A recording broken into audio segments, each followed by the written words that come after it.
Straight ahead on 12 News, a vote impacting Golden Valley neighborhoods. What the city is doing about possible new single-family subdivisions. Then, downtown Robbinsdale in the midst of getting a new look. But first, planning to trade in your old cell phone? You might want to hold off. 12 News starts right now.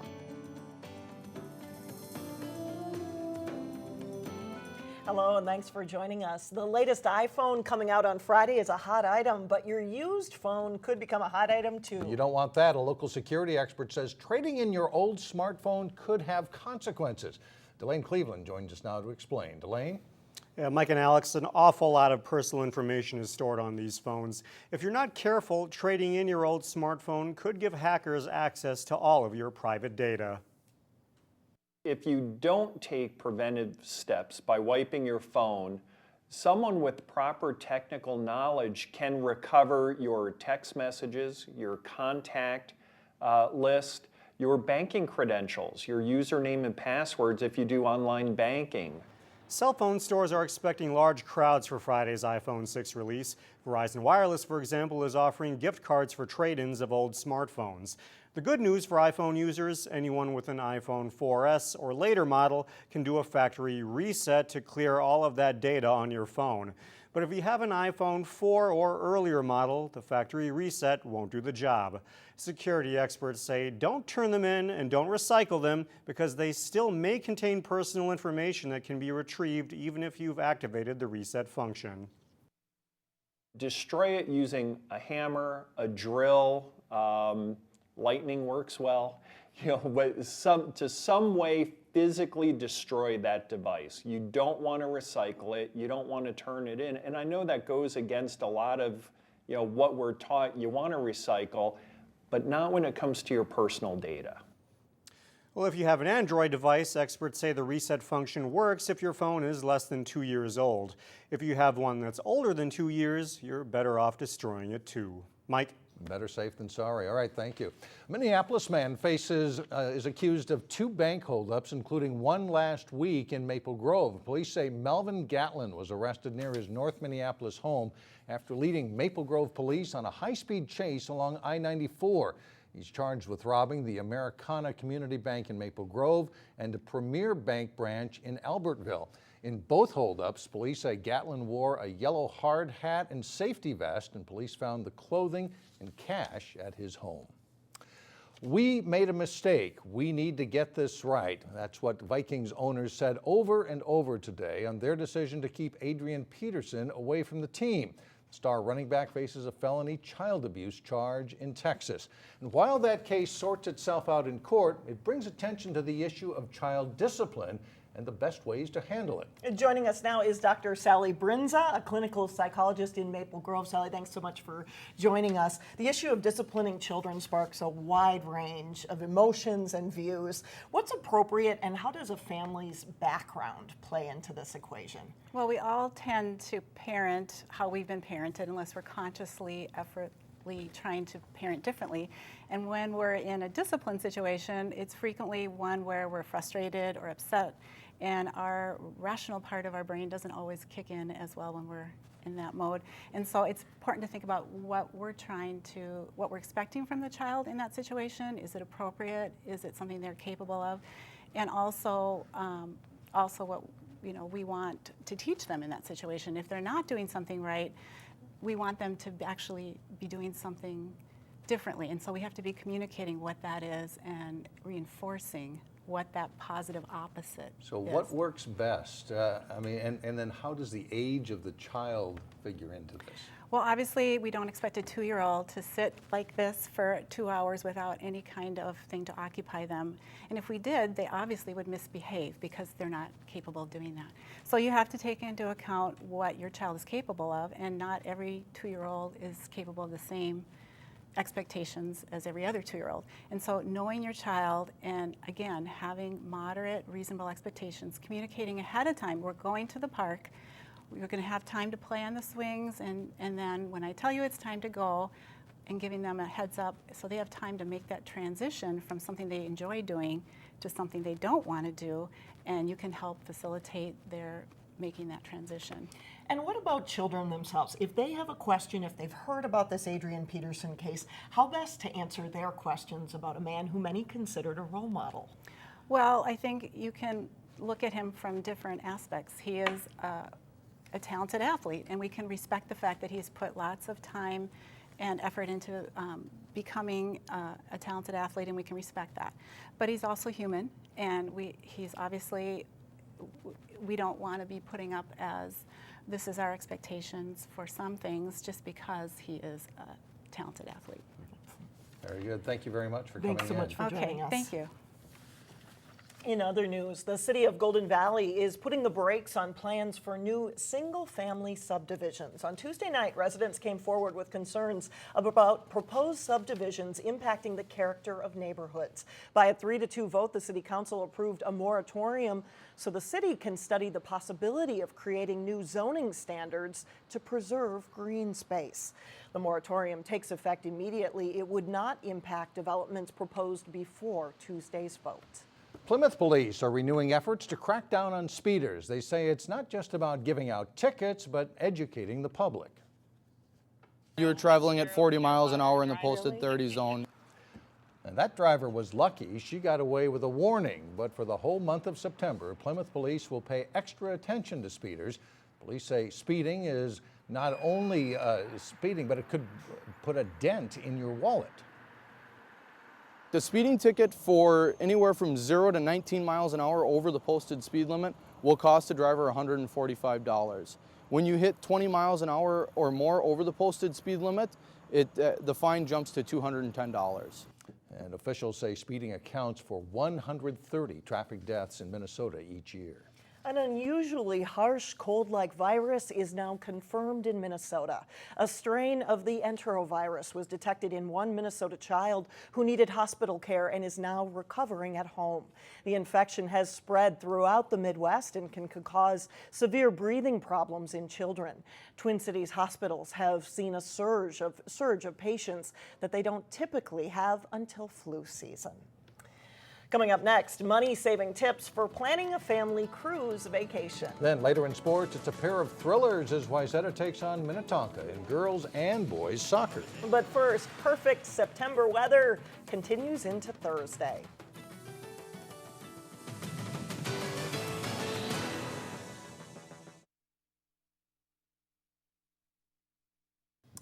Going on a cruise isn't just for singles or retirees. Families are jumping on board too. Yeah, that's right. Some cruise lines even offer kids cruise free specials. In today's Money Saver, Shannon Slatton explains how you can get the most bang for your cruising buck.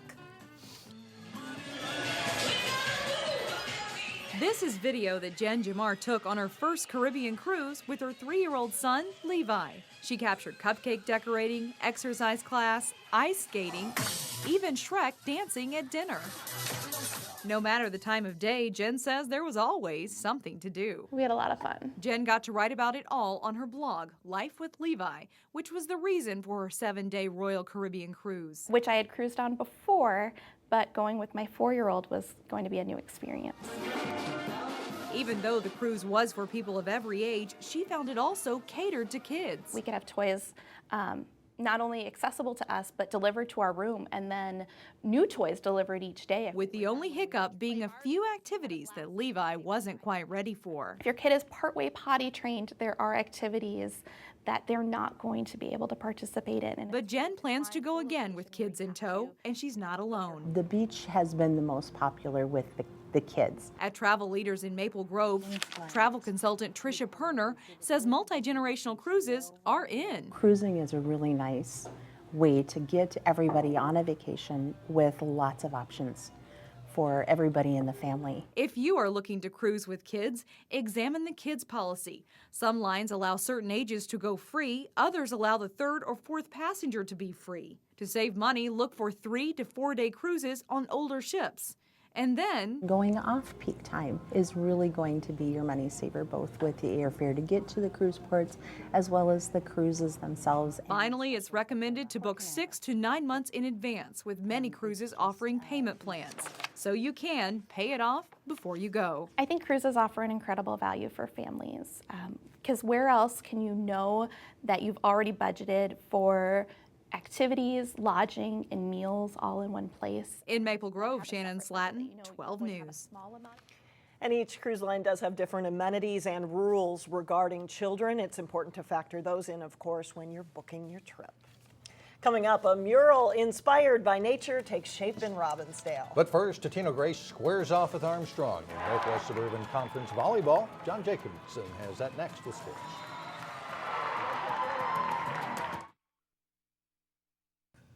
The local soccer team is learning how to regroup without some of its leaders and its injuries that have these girls down. Not the lineup they had at the beginning of the season. They need to carry on and play with who's healthy. A slew of injuries, including 2 season-ending ACL tears to players, have hurt Wayzata's girls soccer team this fall. Still, the Trojans came into their match Tuesday with a 5-2-2 record. Trojans facing Minnetonka in the first of their 2 regular season meetings. Less than 3 minutes in, Wayzata's Megan Schwartz delivers a great corner kick to the front of the Tonka net. Kaylin Billmeyer kicks it in from that mass of players, and it's 1-0 Trojans. Later in the first half, Tonka's Kippen Keller with a direct free kick blasts the shot in. It's her 7th goal of the season. Game's tied up at 1. And it stays that way for a long time. In overtime, Wayzata keeper Kendall Coonan comes up with a big save, stopping Ellen Mall. The Trojans get the game winner a minute later. Addison Clark lines up the shot and puts it nicely just under the crossbar for a goal. First goal of the season for the freshman Clark, and Wayzata beats Minnetonka 2-1 in overtime. In the boys' match, both teams unbeaten coming in. Good effort by Minnetonka's Andres Granzio as he battles through 4 Wayzata defenders and tucks a shot home for a 1-0 Skipper's lead. Later in the first half, a good pass, and Josh Greiner shields a defender before slipping a shot past Troy Lawaji. Third-ranked Minnetonka up 2-0 at the half. Wayzata gets back and a great give and go. Arthur Perrins gets the return pass and is alone to bury the shot. And it's 2-1 early in the second half. After Minnetonka goes up 3-1, the Trojans' Clay Elmore slips a shot through Skipper's keeper Max Moline's hands, and it's 3-2 with just over a minute left. But Greiner adds an insurance goal for the Skippers, and they hand Wayzata its first loss, 4-2. Armstrong's girls look to stay unbeaten as they played host to Osseo in a Northwest Suburban Conference match. Scoreless until the second half when the Falcons' Mariah Haberly curls in a direct free kick from 25 yards out to give the Falcons the lead. Later, it's Haberly on the other side of the field, another direct kick from about the same distance, and it's the same result. Haberly's goal makes it 2-0 Falcons. Just a few moments later, the Falcons score again. Haberly going in on the rush will cross the ball to Izzy Snow, who taps it in for a goal. Armstrong wins at 3-0. Falcons are now 7-0-3. Now to volleyball, where Totino-Grace is looking to win the Northwest Suburban Conference title in their first season in the conference. The Eagles playing at Armstrong Tuesday. Grace is in white. Eliza Dawley sets it across to Hope Schiller, who tips it over the Armstrong blockers. The Eagles lead 19-8, and they win the first set 25-14. To the second set, nice dig by Madison Kroller, keeps it alive for the Eagles. Schiller scores from the back row here, and it's a 16-8 Totino-Grace lead. Good serving helps Armstrong get back in it. Kelsey Ripberger delivers an ace, and they're within 23-18. The Falcons lose 25-18. Armstrong plays pretty well in the third. Off the Grace serve, Ripberger sets to Kelsey Sather for the kill, and Armstrong leads 21-20. But Totino-Grace closes strong. They set to Izzy Summers for the well-placed hit to the corner, and Totino-Grace wins in 3, and they stay perfect in conference play. Armstrong's girls swimming team stepped away from Northwest Suburban Conference competition Tuesday to face an old rival. The Falcons and Cooper swimming at Plymouth Middle School. 200 medley relay anchor Chrissy Van Loorhoven brings Hood home for Armstrong, the winning time of 1 minute, 55.32 seconds. 200 freestyle, pretty good race. Cooper's Mariana Ayler closing hard, but Armstrong's Olivia Hanzik hangs on for the win. 200 individual medley, Emma Rule is the runaway winner for the Falcons with a time of 2 minutes, 16.41 seconds. 50 freestyle, another great finish. Cooper's Eliza Beveridge and Armstrong Samantha Sherbet battle it out. Sherbet wins by 0.18 of a second. 100 butterfly, Armstrong's Via Mandravalis wins big. Her time 1 minute, 12.03 seconds. And in the 500 free, it's an easy win for the Falcons. Van Laarhoven, and she wins in a time of 5 minutes, 22.39 seconds. Armstrong wins 88-68. And that's a look at sports. Thanks, John. Now to Local Vote 2014 and 2 more of the 8 candidates running for Robbinsdale School Board. Ron Stoffel works as an accountant, and David Boone taught math at Cooper High School. I am Ron Stoffel, School Board candidate for District 281, Robbinsdale Area Schools. I have become concerned with the growing regulations and over-testing of our students, as well as data privacy issues. The associated cost of these tests are robbing our district of funds needed in the classroom. In addition, there is a lack of financial knowledge on the current school board. I am against the current trend in the district of embracing the Common Core standards at the detriment of our students. My qualifications include serving on 3 district committees over the last 7 years. I have over 30 years of accounting and business experience. I live in the district for over 35 years and graduated from Robbinsdale High School. Hello, my name is David Boone, and I'm asking for your vote on Tuesday, November 4th for a seat on the Robbinsdale Area School Board. As an educator for 21 years, 6 of which I spent at Robbinsdale Cooper High School as a teacher and coach, I feel I'm uniquely qualified to earn your vote and provide a unique perspective and direction for the school district. With that experience, I'll be able to bring forward the perspective of the teachers that toil day in and day out to provide a quality education for our children. These are the people that are trained best and know what our children need to be successful. Those voices, as well as those of the children, need to be heard, and I will listen to them and be their voice on the school board. We have a wonderful community, and we have a great opportunity to move forward by voting yes twice on the referendum and darkening that oval next to my name, David Boone, for a seat on the Robbinsdale School Board. Thank you, and please vote. And we'll be right back.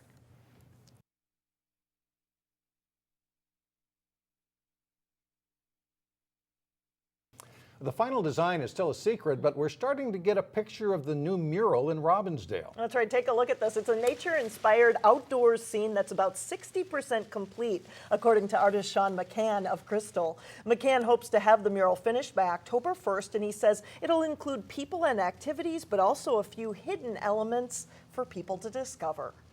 Well, hopefully the main goal is to brighten people's lives a little bit and bring some excitement and some color to downtown Robbinsdale here and really make it fun, especially I would hope in the winter when the snow is piled around the mural and there's this gateway to spring and summer. The mural has a couple of local tributes, the Robbinsdale logo, and paint cayens in honor of the paint donated by a local shop. That does it for us. Thanks for joining us.